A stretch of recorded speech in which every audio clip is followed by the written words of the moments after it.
Assalamualaikum warahmatullahi wabarakatuh. Perkenalkan, nama saya Fajar Hidayat. Saya dari Fakultas Dakwah Prodi Komunikasi Penyiaran Islam, Universitas PTIQ Jakarta. Pada kesempatan kali ini saya akan membahas sedikit mengenai tafsir Al-Quran. Sebelum itu, nomor induk saya 221210088. Nah, tugas kali ini saya akan menerangkan beberapa referensi. Apa sih itu tafsir? Apa sih itu takwil? Dan bagaimana cara kita untuk mengetahui tafsir dan takwil itu. Nah, oleh karena itu, maka simaklah penjelasan yang akan saya sampaikan berikut ini. Menurut istilah, tafsir berarti ilmu mengenai cara pengucapan lafaz-lafaz Al-Quran, serta cara mengungkapkan petunjuk kandungan-kandungan Al-Quran, hukum-hukum Al-Quran, dan makna-makna yang terkandung di dalam Al-Quran.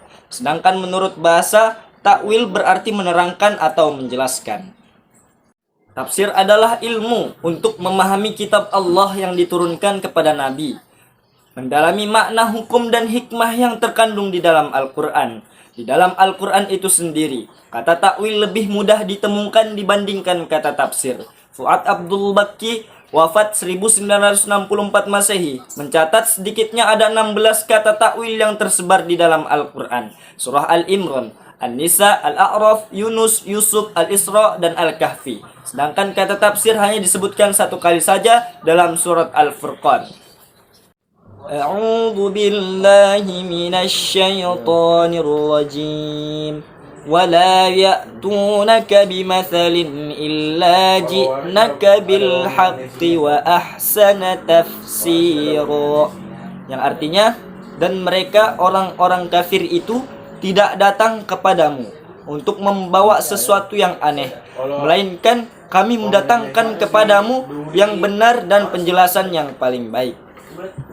Dan adapun kisah populer mengenai kedudukan Ibnu Abbas sebagai ahli Al-Quran, berkat doa Nabi Muhammad pun masih memakai kata takwil. Nabi Muhammad berdoa untuk Ibnu Abbas yang doanya, Allahumma faqihu fid din wa allimhu ta'wil.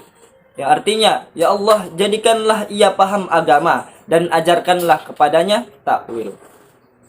Pertanyaannya, mengapa kata tafsir lebih populer dibandingkan kata takwil? Lalu apa sih perbedaan antara tafsir dan takwil? Tidak ada jawaban yang pasti mengenai kapan kata tafsir digunakan. Begitupun dengan perbedaan di antara keduanya. Ali Sulaiman Ali mengatakan lewat bukunya A Brief History of Quranic Guys, mengatakan bahwa kata tafsir mulai populer sejak abad kedua dan ketiga Hijriah. Dan tokoh yang pertama kali dianggap mempopulerkan tafsir adalah Abdullah ibnu Umar yang berkata, Ma yu'jibuni jara'at. Kemudian, siapa yang berhak menafsirkan Al-Quran? Pertanyaan ini sering terdengar di kalangan masyarakat luas. Siapa sih yang boleh menafsirkan Al-Quran? Apakah orang-orang biasa boleh menafsirkan Al-Quran? Nah, jawabannya, menafsirkan Al-Quran boleh dilakukan secara individu dengan syarat beragama Islam, hafal Al-Quran 30 juz, ahli hadis, ahli Al-Quran, ahli bahasa, ahli sejarah, dan keilmuan lain pendukungnya. Nah, yang kedua, menafsirkan Al-Quran ini boleh dilakukan secara berkelompok berdasarkan ijma.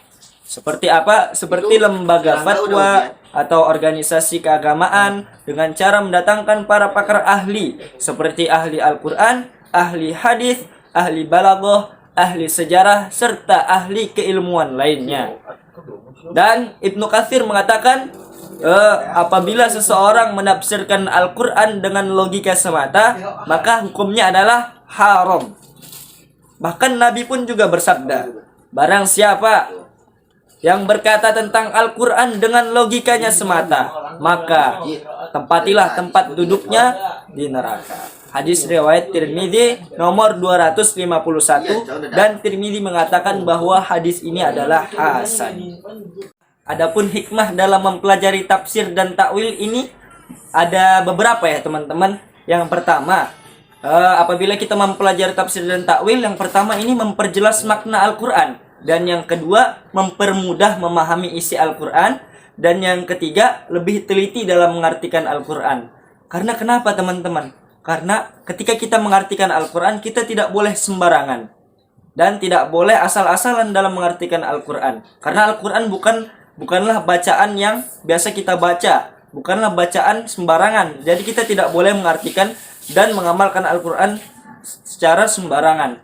Dan lebih baik apabila ada pertanyaan yang perlu kita pertanyakan, maka kita berikan pertanyaan tersebut kepada yang ahlinya. Contohnya seperti orang yang ahli dalam tafsir, kepada ustadz-ustadz kita, kepada orang-orang yang lebih paham daripada kita. Karena syarat orang-orang yang dapat menafsirkan Al-Quran itu, yang pertama, dia harus ahli hadis, dia harus hafal 30 juz, dia harus hafal Al-Quran teman-teman. Kalau dia mau menafsirkan Al-Quran tetapi dia tidak hafal Al-Quran, bagaimana cara dia menafsirkan Al-Quran? Nah begitu teman-teman. Jadi kesimpulan yang dapat kita ambil bahwa ketika kita mempelajari tafsir dan takwil ini, itu ilmunya sangat berguna teman-teman bagi kita. Karena kenapa? Karena dengan adanya ilmu tafsir dan takwil ini, kita dapat mengetahui bagaimana cara mengartikan Al-Quran, bagaimana cara mengamalkan Al-Quran dengan benar dan baik. Mungkin jika ada kesalahan yang saya sampaikan, mohon dimaafkan. Wabillahi taufiq wal hidayah. Sebelum saya menutup isi daripada referensi saya yang saya jelaskan, maka izinkanlah saya berpantun. Kuntilanak indah tawanya, terbahak-bahak kecebur telaga. Saya undur di hadapan Anda. Semoga bertemu di channel berikutnya. Sekian, assalamualaikum warahmatullahi wabarakatuh.